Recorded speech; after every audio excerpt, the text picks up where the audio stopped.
Дискуссии о государственности крымских татар то стихают, то возобновляются вновь. Не будет преувеличением сказать, что это ключевой вопрос для понимания самосознания крымско-татарского народа сегодня. Селям алейкум, азиз достлар. Недавно в социальных сетях вновь, в который уж раз, разразилась бурная дискуссия о том, насколько правомерны претензии крымских татар на собственную государственность. Обсуждались, в частности, перспективы создания ее в форме крымско-татарской АССР в составе Украины.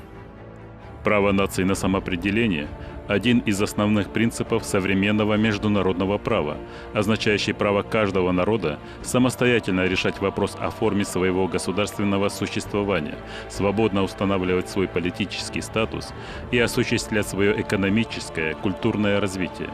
Этот принцип провозглашен в Уставе ООН, ставящим целью развивать дружественные отношения между нациями на основе уважения принципа равноправия и самоопределения народов.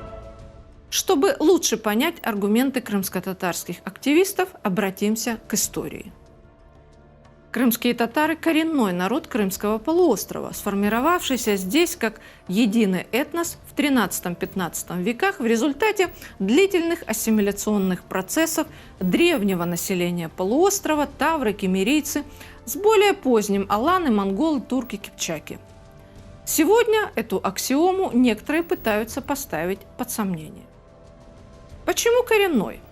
Да потому что сформировался именно здесь, в Крыму, как самостоятельный, самобытный этнос. Потому что иной родины у крымских татар нет и не будет.